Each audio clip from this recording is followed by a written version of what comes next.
Elle est instable.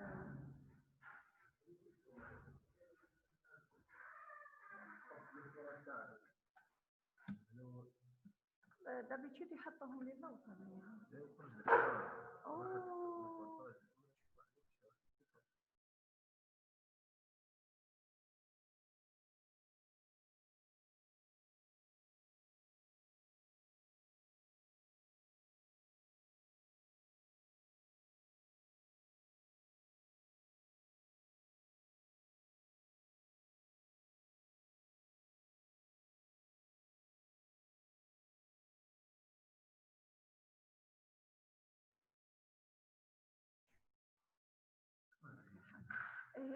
Les messages là.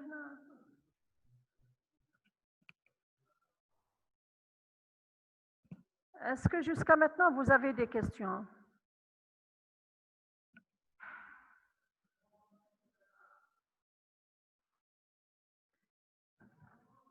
Apparemment, il y a un problème. Quand même, il y a 23.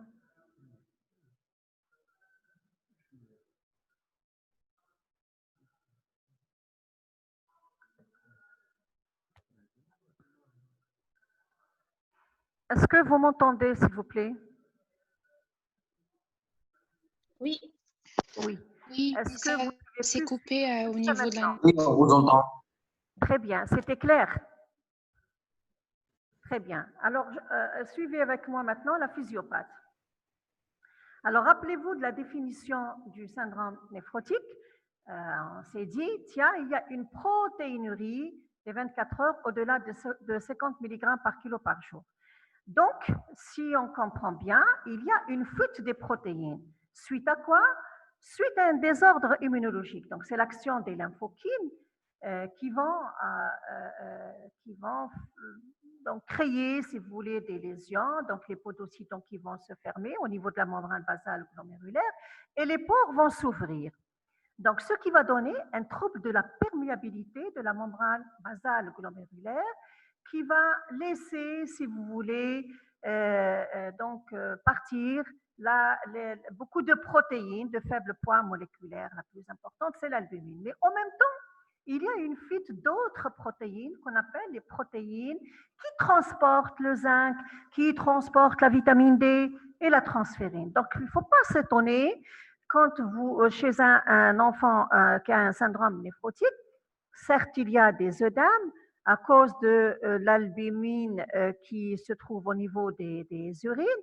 Vous allez trouver chez lui un trouble, c'est-à-dire c'est un enfant qui n'arrive pas à goûter. Donc, il y a un trouble du goût. Ça, c'est parce que la protéine qui transporte le zinc, donc, elle est partie dans les urines. Il y a un rachitisme, oui, c'est expliqué, parce que la protéine qui transporte la vitamine D, elle est dans les urines. Il y a une anémie, oui, c'est expliqué, parce qu'il y a donc la protéine donc, qui devrait la transférine, donc elle est dans les urines. Et je n'ai pas mis ici également les protéines qui transportent les T3 et les T4. Donc, on peut voir même donc, un problème thyroïdien associé. D'accord? Donc, suite à un désordre donc, immunologique, vous avez donc une perturbation de la perméabilité de la membrane basale glomérulaire, ce qui va donner une fuite des protéines. D'accord, donc les protéines sont au niveau des urines, mais au niveau sanguin, ça va créer quoi? Une diminution de la pression oncotique. Quand la pression oncotique donc, elle est basse, on sait que l'eau va passer, du moins concentrée, si vous voulez, du milieu vasculaire vers le milieu interstitiel. Ça veut dire on va avoir des œdèmes, ce qui explique les œdèmes avec lesquels l'enfant vient. Très bien. L'organisme va essayer de faire quelque chose. Donc, tiens, donc il y a des œdèmes et notre pression oncotique, elle est basse. Donc, il faut faire quelque chose. Donc, il y a une hypovolémie puisque l'eau passe vers l'interstitium. Donc, il va solliciter l'ADH qui est normal antidiurétique. Donc, il va permettre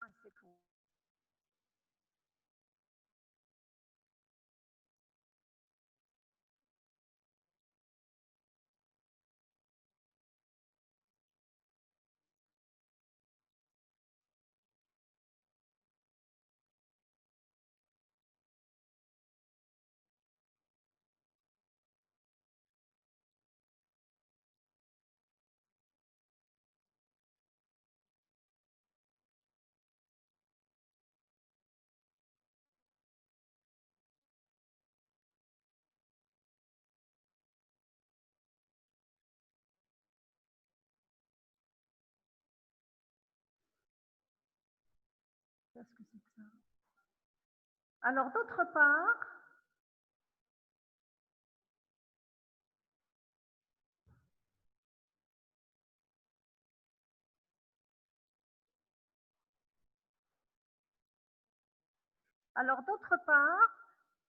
au niveau du foie, donc l'organisme va demander au foie, tant que les protéines la pression côtique elle est basse, ça veut dire on a besoin des protéines au niveau sanguin, il va demander, il va solliciter le foie, il vous dit, tiens, fabrique-moi des protéines. Mais le problème, le foie, quand il fabrique donc les protéines, il fabrique avec les lipides. Donc, les lipides qui sont fabriqués donc en excès, ça peut passer au niveau des urines et ça va donner un aspect opalescent donc des urines. Et des fois, les médecins ont l'impression que c'est du pus, c'est une infection urinaire, mais finalement, c'est de la graisse au niveau des urines. Et les protéines fabriquées par le foie, ils ne vont pas servir à grand-chose parce que la pression côtique, elle est toujours basse. Pardon, parce qu'il y a toujours une fuite donc des protéines, il y a un trouble de perméabilité et ça va passer au niveau des urines. Donc, le foie également va fabriquer les facteurs de coagulation, hein, les plaquettes, et par contre, l'antithrombine 3, elle est basse. Donc, ce qui expose l'enfant, donc ça va exposer l'enfant aux complications thromboemboliques. D'autre part, on a remarqué chez le néphrotique, les IgG sont bas, ce qui va exposer l'enfant à faire des infections où le germe se multiplie à l'intérieur des cellules, donc intra-macrophagique. Donc, si on se résume, on va se dire que le néphrotique, un enfant néphrotique, il faut le considérer comme un malade d'oncologie. Pourquoi? Parce que ces IgG, donc, ils sont bas, donc il est sujet à faire donc, des infections, parce qu'on va lui appliquer des immunosuppresseurs comme traitement, ce qui va encore aggraver les choses, et il y a le risque de complications thromboemboliques. Alors, je ne sais pas, j'aimerais savoir si vous avez compris la... Merci, je suis arrivée tard, oui. Alors, est-ce que la physiopathe, elle est bien comprise? Alors là, il y a une question. Non, les critères d'impureté, je vous ai dit, il suffit d'un seul critère d'impureté. Vous donnez l'étiquette d'un syndrome néphrotique impur. واحد critère, bark. D'accord? Est-ce que la physiopathe...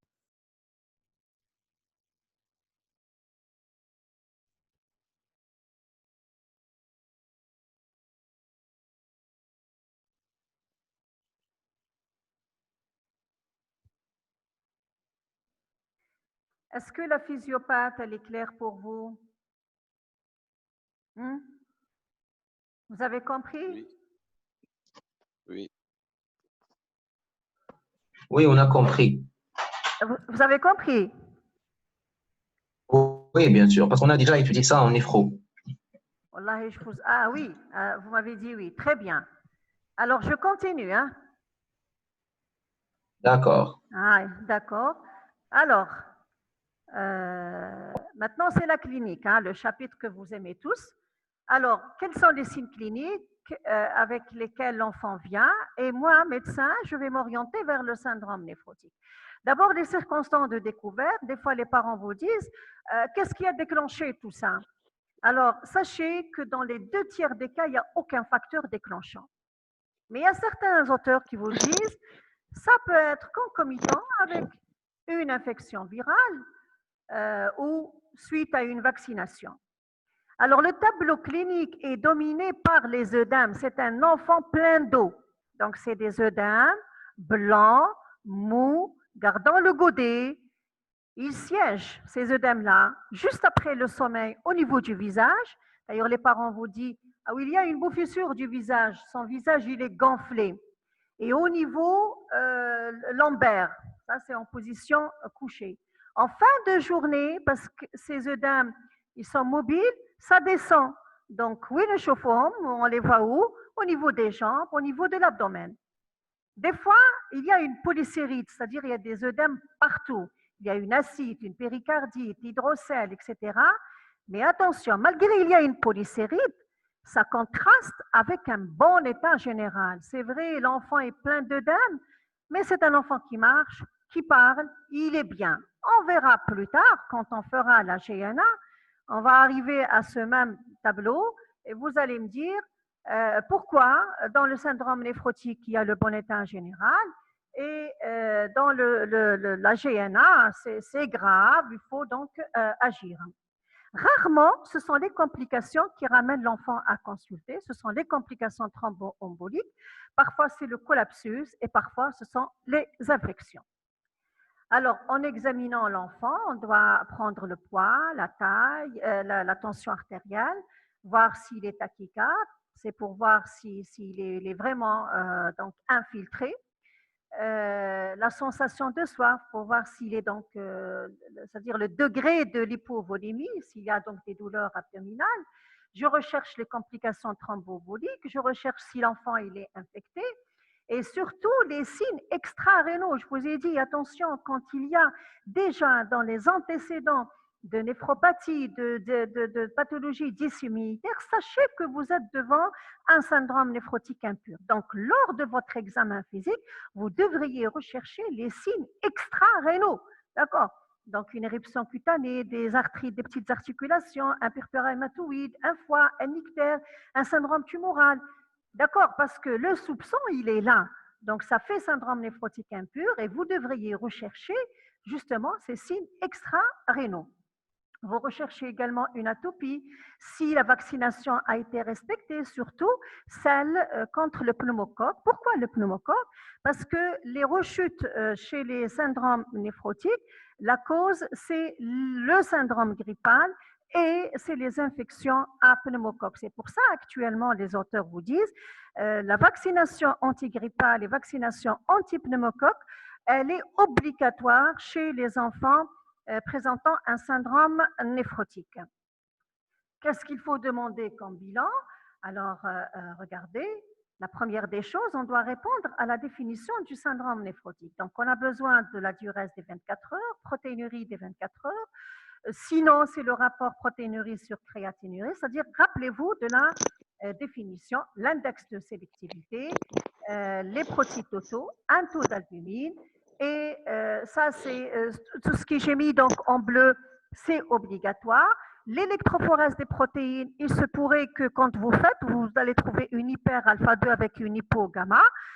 Là, ça veut dire quoi? Vous avez vos IgG qui s'en bas. C'est un enfant, c'est-à-dire quand vous faites votre CRP, vous avez un bilan inflammatoire qui est positif. Donc, en dehors de toute infection. Donc, il ne faut pas à chaque fois, quand chez un syndrome néphrotique, vous dosez votre CRP. Si elle est positive, vous allez dire, tiens, c'est sûr, je suis sûr qu'il est infecté. Non, il peut être infecté comme il peut ne pas être infecté. Comment on explique cette CRP qui est positive ou bien cette VS qui est accélérée? Par l'hyper-alpha-2 et l'hypo-gamma, donc l'inversion. C'est le rapport. Alors, je peux continuer par un ionogramme pour voir mon taux de sodium, surtout que l'organisme a fait intervenir l'aldostérone qui est responsable de la réabsorption du sodium, une fonction rénale, une radiographie du thorax pour voir s'il y a une polysérite, s'il y a une péricardite, s'il y a donc une pleurésie. Et je dois doser mon complément C3, C4, parce qu'on a dit c'est un critère d'impureté, donc il faut que je le dose. Un bilan infectieux s'il y a des stigmates d'infection, un bilan de coagulation si j'ai cette chance, si j'ai ces moyens-là, les facteurs de coagulation, surtout l'antithrombine 3, le fibrinogène, un bilan étiologique, c'est-à-dire si je trouve donc des éléments extra-rénaux, donc je dois doser les anticorps anti-DNA, antinucléaires, les sérologies de l'hépatite B, C, etc. Je fais une écho s'il y a donc une tumeur comme ça. Et voilà, je suis devant un syndrome néphrotique impur parce que j'ai trouvé un bilan immunologique qui est positif, j'ai trouvé donc une tumeur, j'ai trouvé donc une hépatomégalie, un ictère, etc. Donc, la PBR, donc en matière de syndrome néphrotique, quelle est son indication? Il y a l'âge. Parce qu'on a dit, l'âge de la néphrose lipoïdique habituelle, c'est entre 2 ans et 10 ans. Donc, moins de 2 ans, ce n'est pas une néphrose lipoïdique. Donc, c'est un autre type de syndrome néphrotique. C'est pour ça que j'indique ma PBR chez le nourrisson moins de 2 ans. Au-delà de 10 ans, ce n'est pas une néphrose lipoïdique, c'est un syndrome néphrotique impur, c'est un syndrome néphrotique secondaire. Donc, je dois indiquer la PBR. Devant une insuffisance rénale permanente, devant une hématurie macroscopique permanente, devant un syndrome néphrotique cortico-résistant, c'est-à-dire je tente ma corticothérapie et l'enfant ne répond pas malgré que je lui ai donné de fortes doses de corticoïdes et devant la suspicion de maladie dysimmunitaire. Donc, vous avez 5 indications de la PBR en matière de syndrome néphrotique. Ça va? Alors, ça va pour la clinique et la biologie? Je continue? Oui. Oui. Dites-le-moi, s'il vous plaît. Oui. Très bien, on continue. Alors, vous voulez qu'on fasse le traitement et après on revient sur l'évolution ou bien je continue?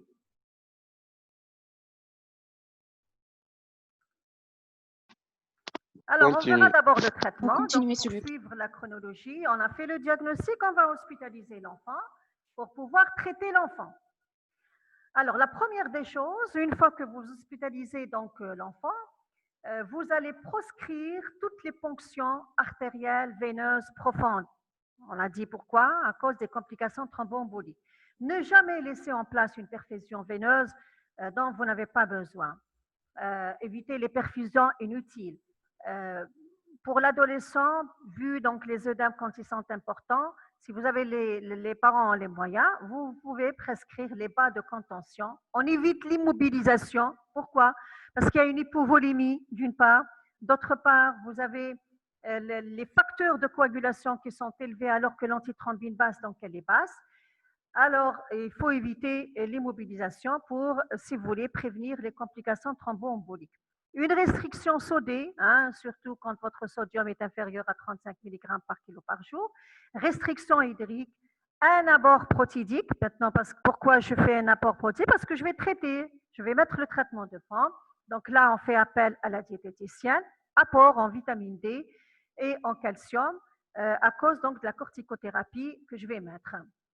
Les antibiotiques ne sont pas systématiques, sauf s'il y a donc une infection.